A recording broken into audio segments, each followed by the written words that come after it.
Alright everyone, we start off today talking about the protests in the Netherlands. It's really beyond protests at this point. It's basically a general uprising, I suppose. There are people that aren't farmers, fishermen, or truckers that appear to be getting involved now. Distribution centers for various stores have been blocked. Ports have been blocked, docks by fishermen. People are randomly blocking roads, entrances and exits to Germany, especially as a huge amount of trade and travel there. The German tourists that come to smoke weed, they must be very, very sad indeed.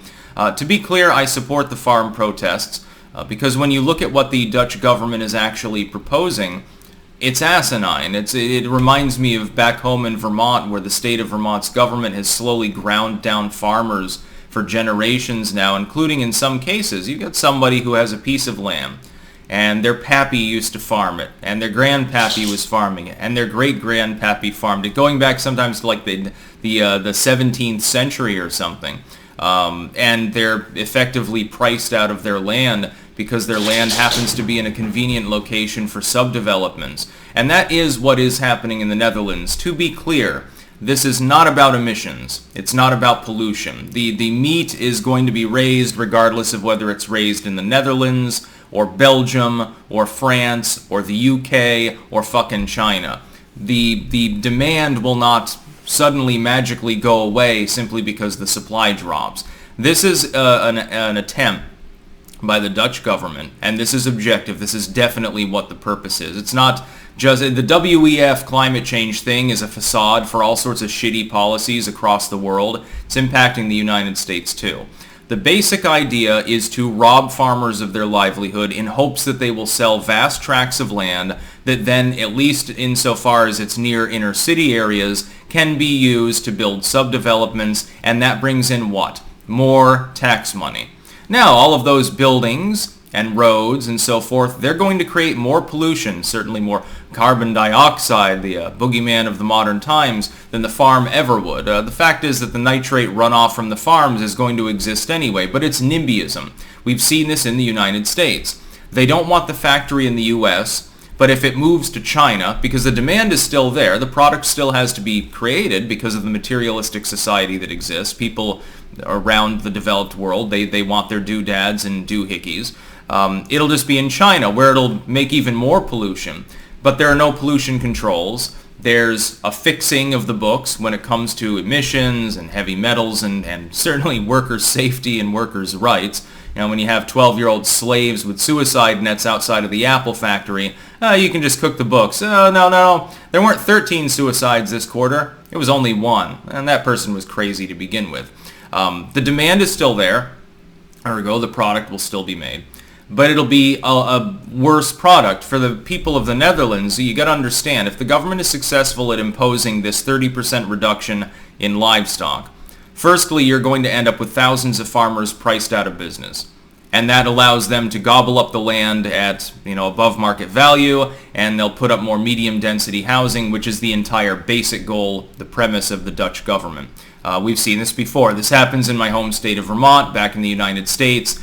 It's more hilly, it's not as flat and farm amenable, but over the last few decades, even since I've been alive, a lot of farmers have sold out. And their land, if it's anywhere near a town, it is very, very valuable. You'd be surprised how many people want a second home or a condo or something up in the foothills. It's very, very lucrative for them. They pay a lot of taxes, they make more money than they made off of the farmer. The problem is it's destroying the tourist industry in Vermont as well. And when I first came to the Netherlands, going across the countryside, initially we were in Friesland, actually, which is a relatively rural. It's all farms and stuff like that. And I was shocked by how beautiful it was. I thought it was lovely. It's basically like if the Champlain Valley of Vermont were flattened out more and had canals in it. It looks kind of like a super flat Minecraft world. Randomly spawning groups of cows and chickens and stuff and all. It's very interesting. And I don't think that there's no reason to undo what already works other than to effectively make more medium density housing on the edges of areas that are already developed because there's a housing shortage. Well, that requires a huge importation of goods. The Netherlands is not a major supplier of its own construction supplies. Most of it is flat and agrarian. So you're looking at more imports, you're looking at lessened exports, you're looking at, therefore, potentially a trade imbalance. At a time when food is already expensive and becoming more and more scarce as the world population inclines, the Netherlands, as one of the main world food exporters, is insane to engage in such behavior, especially when the world is on a precipice of recession, in which those bankers and tourists and so forth coming to the big cities of the Netherlands are going to dry up. This is a losing proposition for literally everybody within the Netherlands. Most of the population understands that, but we have a couple of links in the description. Just a little bit of an update. I'll give you my own update later after I go to the store on whether the shortage of basic produce has continued. Yesterday, the shelves were almost clear at the local Jumbo. There were tomatoes, there were avocados, a few of which were actually still edible. Most of them had been picked over pretty well. They restocked the apples late in the day, but most of the produce is missing at the moment. They've got little signs up warning people, well, there might be a temporary disruption because of these fucking rubes out there, which is hilarious considering those Dutch farmers effectively built the fucking country. First link, the farmers deployed a tank the other day, a Sherman tank. Somebody identified it as a Sherman Firefly specifically, so it's like a collector's tank. Considering the Dutch military is sophisticated but not particularly large, and considering that the Dutch police are better armed probably than the military, but they don't, I don't think, have tanks, like actual tanks, it's going to be really hard to underwhelm a Sherman tank, even though it's, 3 or 4 tank generations ago. That's pretty formidable, and it shows an escalation in the tension within the nation at large. And the Dutch are not particularly, they're not given over to overt acts of violence, etc. Maybe riots after a soccer game. Oh wait, football for you Europeans. But that's every European, so nobody really cares. It shows an escalation of the tension within the country.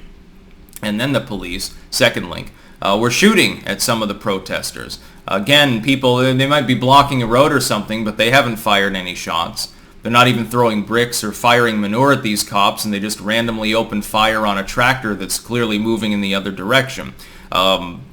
This kind of heavy-handedness is something I think Americans would be surprised to see this if it were being covered by the media. Of course, there's a media blackout on what's going on right now in the Netherlands at large because they're afraid that people will sympathize with the farmers and then they'll go out into the streets and then there'll be city protests as well. That would effectively end the government's bid to do this to the farmers. Again, what they are attempting to do is effectively confiscate a third of the farmland in the Netherlands. That is what will happen if they go through with this plan. It is a globalist shill attempt. It is confiscation by default. If you've got a farm and you're growing X number of cows and you're told you have to reduce it by 30%, you're going to sell a third of your land and maybe not even be able to make ends meet after doing so. So it is de facto confiscation. I'm thinking the American people, by and large, if they haven't been to Europe, especially if they haven't resided like I have for several years in a European country, they think of it as, pip pip tally ho, and nice cops, and there's no guns here and stuff. So everyone's, peaceful. There's no problems. Parts of the Netherlands are devolving to the point where they look more like Chicago at the moment. And people aren't, of course, armed to defend themselves. There is a heavy-handed police presence, it appears, at some of these protests. Enschede, I don't think, has a major distribution center to block, and so here there aren't a bunch of tractors rolling around. But if there were, I would get footage of it, and I would definitely be in support of them. If I go to the store, I say this as an expat, and I see that there's no tomatoes or something, the inconvenience is minor compared to the inconvenience of the entire population of millions of people in this country if the plan goes through. It's not necessary. It's not really about pollution. It has nothing to do with nitrogen emissions or anything like that. Farming is less polluting in pretty much every possible manner, especially since the Dutch have effectively eliminated pesticide usage. Again, I have no clue how they accomplished this. Very ingenious when it comes to engineering and agriculture. Produces a lot less pollution and also absorbs carbon dioxide, by the way, those corn plants and tulips and shit, than the subdevelopments that'll be created on that land when the farmer sells. And I've stated what'll happen is the farmer, they've got their 20, 30 acres. They sell it. Immediately, somebody from a very, very happy, very friendly development firm will come in. They'll make sure that they're the one that buys up the land. So it's not going to go to someone else who's depraved and crazy enough to want to farm when the government clearly hates you. It's going to go to someone who wants to build 100 different condominiums. It's going to go to someone who wants to build a parking lot and a factory or something like that. It'll make more pollution in the end. Farming is not a high pollution thing with modern practices. The other part is, let's say that you reduce the exportation of meat. So other European countries that like to gobble up Dutch meat, especially chicken and pork products, especially lots of beef, they have to get it from elsewhere. Well, since most of those countries are net importers of food, unlike the Netherlands, where are they going to get the food from? If you're lucky, you're going to get it from the United States. If you're lucky, you'll get it from Canada. You get it from a first world nation with modern health standards. You're more likely to get it from some part of the third world, from West Africa, from Southeast Asia, from parts of Latin America. It'll come from further away. It'll be frozen. It'll be shipped in after weeks. It won't be properly inspected the same way Dutch or similar European, Western European standards are applied. And it'll be horseshit. You'll still be getting the same product. The demand is still there. It'll cost a little bit less maybe because it comes from a bunch of impoverished farmers in Brazil. How wonderful. You're contributing to the misery and poverty of your new colonial possessions. It should not be happening. Any government which treats a huge proportion of its population with such abject disrespect should be fought against. It should be resisted in its efforts.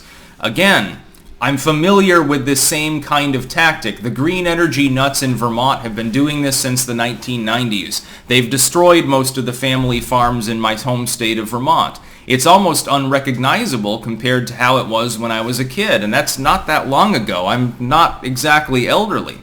We've seen this before. It doesn't even rely upon the WEF globalist scheme, although it certainly helps. It's been happening anyway. Basically, the argument is if we remove this farmer and their exported lamb chops or whatever, and we put 100 families where the farm used to be, so it's medium density, or 200 families, it depends on the acreage, and we put houses there, we're getting taxes from each and every one of those people. We're getting taxes for the property, we're getting taxes on their productive labor. We've packed more people into a very, very small country with an outsized agricultural capability. They're doing this right before a major recession. The world is headed off a precipice economically right now. The last thing that you want to do is to hazard your own food self-sufficiency. Hard times are ahead for countries that have to import food, let alone countries that are food sufficient like the Netherlands, the United States, and a few others in this world. That's about all. Peace out.